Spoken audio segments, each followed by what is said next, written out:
Salam semua, kita bertemu lagi dalam reaction drama bersiri Sekam Tidak Ada episod ke terakhir. Jom kita tonton. Asal kau tak habis lagi kacau, Kit? Kau dera dia, kau malukan dia, kau buat hidup dia macam neraka. Sabar, ya. Kau jangan cakap sabar dengan aku. Kau orang yang paling tak layak dalam dunia ni menggunakan perkataan sabar. Kau seksa hidup aku dulu. Sampai aku kena halau daripada kampung, sampai mak aku sakit sampai mati. Dah ajal dia. Kau tutup mulut kau. Kau diam. Aku dah reda dah kau kahwin dengan Orchid. Kau dera dia. Sekarang ni dia baru nak bahagia dengan aku. Kau datang balik. Kau nak guna perkataan sabar dengan aku. Sabar. Reb, aku nak minta maaf dengan kau. Kau nak minta maaf? Ya. Apa yang aku buat selama ni pada kau. Tapi kau jangan lupa.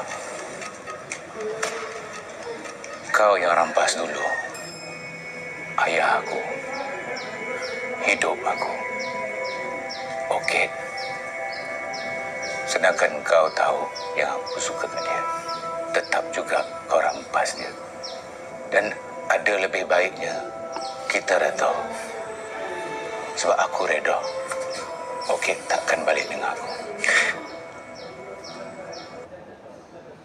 Sikit lagi Arif nak tumbuk Nasir. Tengok cara lah. Tapi bila watak Nasir itu dilakonkan oleh Ali Putra, saya pun rasa macam threatening jugalah. Sebab walaupun dia dalam drama ni dia ada kekurangan fizikal, bertongkat, berkursi roda, saya rasa macam dia masih lagi boleh fight lagi dengan Arif. Tapi berbalik kepada cerita, kita nampak dalam episod akhir ni perubahan watak. Pertama kita boleh tengok pada watak Nasir lah. Sepanjang drama daripada episod pertama, kita rasa macam sakit hati je Nasir ni. Memang kita tunggulah bila dia nak dapat pembalasan dia. Walaupun dalam keadaan dia begitu, kita tunggulah bila lah dia nak nak meninggal ke macam apa keadaan lah. Nak terbunuh ke. Sebab sakit hati dengan watak Nasir. Dera emosi Orchid. Sampai kita pun boleh jadi duduk dalam situasi Orchid pula.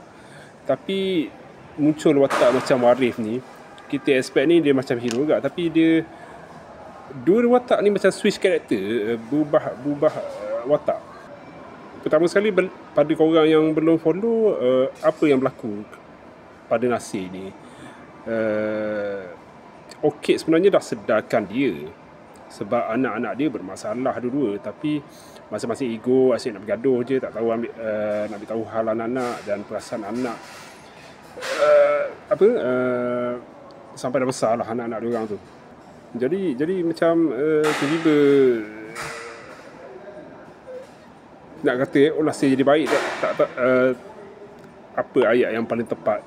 Dia berubahlah, sedar akan kesilapan dia. Jadi bila dia cakap macam tu dekat Arif tak boleh terima. Sebab Arif ingat apa yang dia dah buat. Tapi Nasir pun ceritalah apa yang dia rasa dan lalui. Faham tak? Dia macam bertukar-tukar banter antara dua watak ni. Tapi saya risau jugalah. Sebab bila dah Arif dah rapat macam tu dengan Nasir, saya rasa macam tunggu masa je Arif nak hempuk si Nasir ni, nak tumbuk ke. Sebab dia ada peluang. Jadi term yang paling kerap diguna sekarang ialah the origin of villain. Watak Arif ni mula kita ingat macam baik, tiba-tiba berubah. Dia pula jadi villain pada drama bersiri ni. Dia pula jadi sekam dalam drama bersiri ni.